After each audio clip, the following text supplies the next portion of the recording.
facial features, where very often the hood completely obscures them.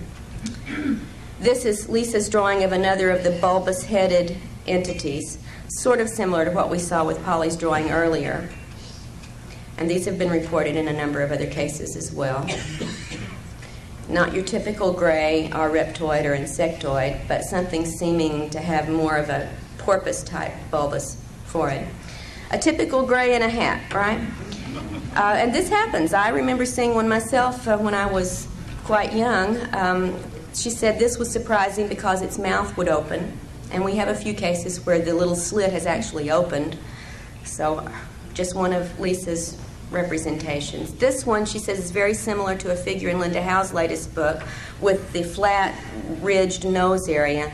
This entity, she's not real fond of at all, was involved in what she said was one of the rape scenarios she was put through.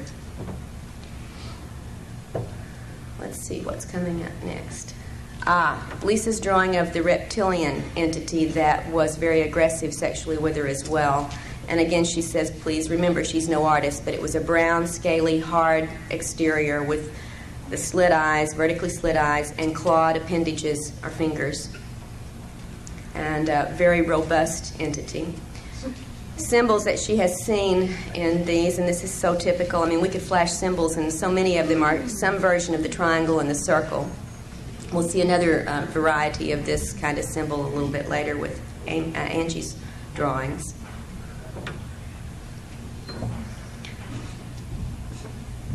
From Anita in Texas, this is a drawing of what she called the tan ones, and she makes a very big distinction between the tans and the grays. She said the grays could care less about us. They're very official or impersonal, but the tans seemed to go to a great deal of trouble to make her want to love them and to elicit love from her. She remembered at one point patting it on the face and saying, too bad it's not real.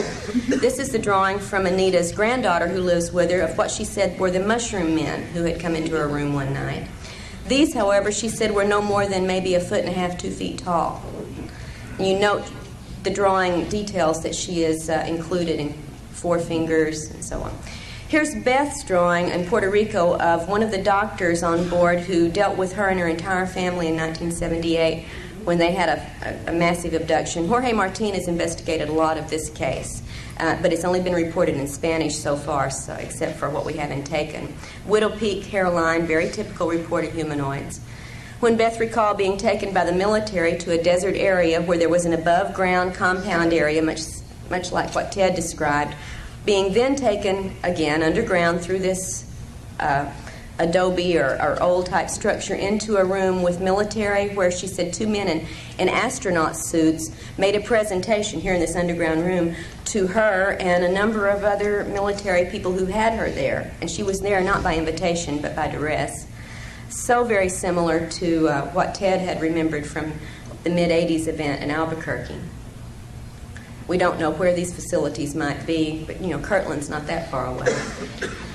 One of Jane, also one of the women taken from Texas, one of the photographs of a UFO, Jane's entire scenario began with a number of overflights of UFOs witnessed by neighbors and relatives, and she was instructed on this day to clean her camera, get new film, and go out. They were going to be there. And this is one of the shots. Some of the body marks that we've talked about so many times, the triangle of punctures on Jane's arm, are typical of what most of us have had recurrently. Let's see if we can go on to some other physical marks, I believe, here. We'll see a little bit later.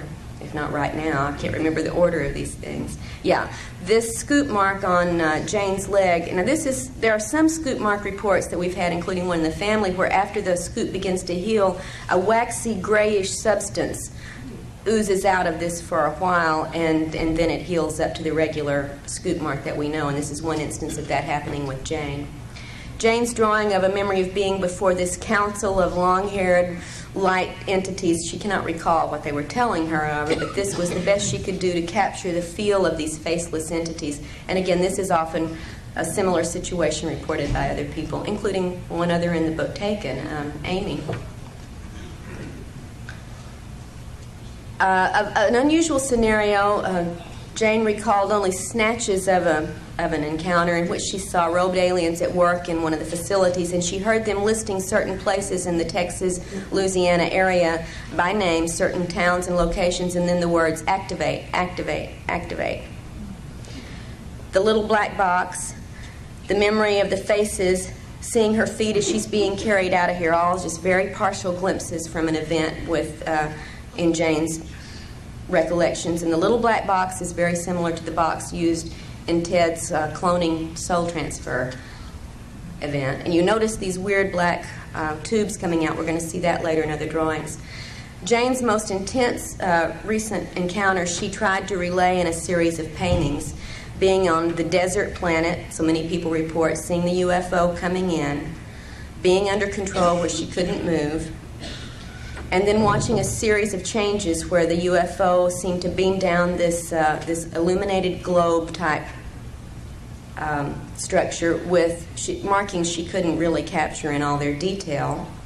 And then this going through another stage of transformation from this globe-like decorated object to a floating dark globe with antenna that began to come very close to her, so close that she became fearful she was going to be knocked off the mesa where she was sitting. And the last conscious memory she had of this event was of this globe coming up right to her face. Under regression, we found out some more information about what went on, including an implanting procedure that this globe was involved with in Jane's suppressed memories.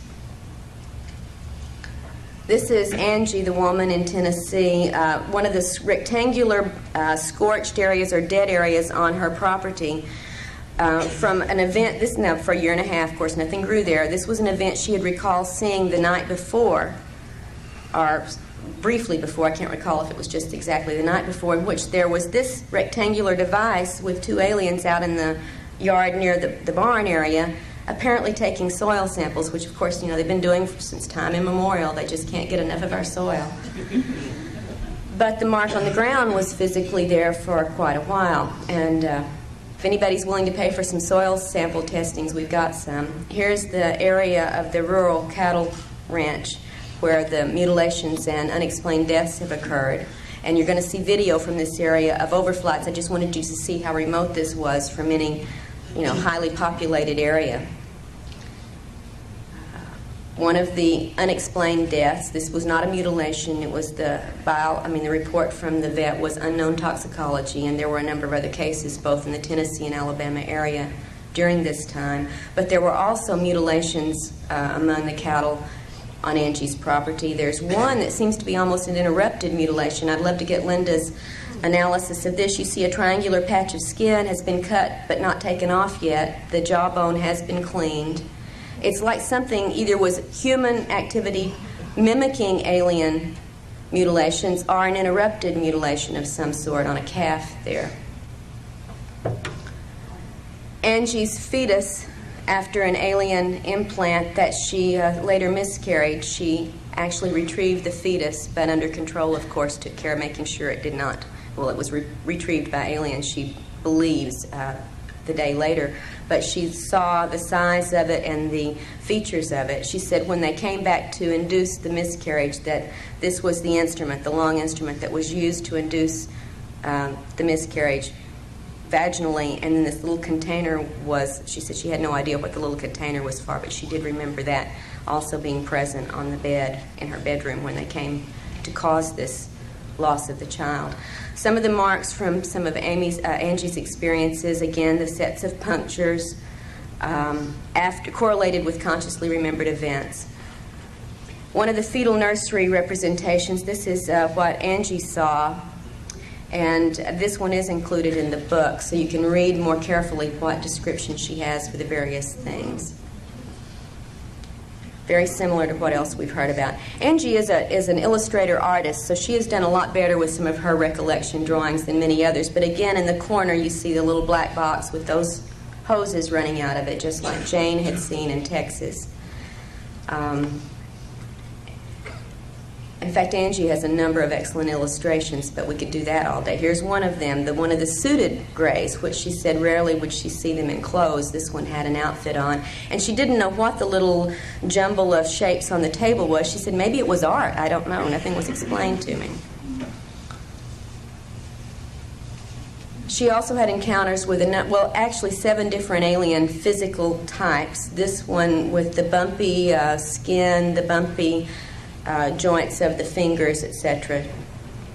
And some of the aliens with which she had contact were completely human-looking, although they didn't act human, they did look human, notably brown-haired and blonde-haired humans. Here's one of the brown-haired woman and man, and he's got some equipment. We can't really see it very clearly here, as if he's scanning, I don't know, the air or something, taking readings of some sort, and the woman escorted Angie into back to the craft for her encounter later on. This was just out on her property. This one, both Angie and her husband recalled the little troll-like or dwarf-like entities coming into the room, and in fact it was her husband who was taken away in this encounter. And they both remembered all of this consciously. And these troll or dwarf-like entities turn up, as you'll see in the correlated chart of comparisons there in the book, with more than just Angie in the book, and with a lot of other people too. Again, we see one of the emblems. We've got the triangles. I think they show up almost every time unless we have the serpent showing up. She said this was on a belt that one of the entities was wearing.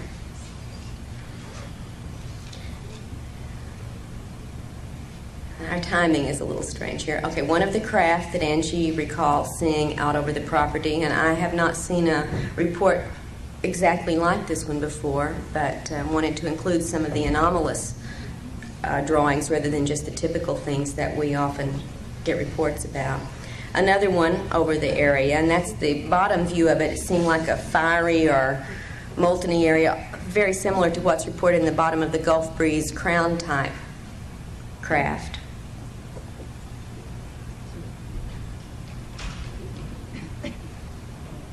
And that craft here, you can see for comparison of size, Angie below and the craft above when she was being beamed into it. Again, out in this area that's very near the northern Alabama border where so much activity has gone on in the past, 3 or 4 years. This is a ground plan of one of the rural military facilities to which Angie was taken. A series of buildings, of areas where craft were parked, of a perimeter fence. This was, and of a rural dirt road. She was taken into one of these buildings and interrogated. And there were a number of other humans there. She said apparently also abductees besides military personnel. Close up of the view of the building into which she was being taken, and one of the people who was escorting her. And she was taken along with 3 other women on one occasion into this facility. We know of another facility into which she's been taken under conscious control. It's not the same as this one. This strange little craft, from one point of view, looks like a winged aircraft from the military. You've got a little flag on it. The other side, not there. And that back compartment is where she and the 3 other women were placed when they were picked up and taken to a facility. In one of the underground places that Angie recalls seeing was what she called the upturned helicopter, or the rotorless helicopter. And again, we have gotten reports from around the country over the, through the past of similar copter-type devices that apparently are not copters. 2 pictures. Angie was taking pictures of overflight trails, and here it just does not show up. But if we could look at these up close, these are taken identical, moments apart, snap, snap. And in one is a very small object that under enlargement appears to be a spacecraft. It's not there in the other one, so we need more analysis on that.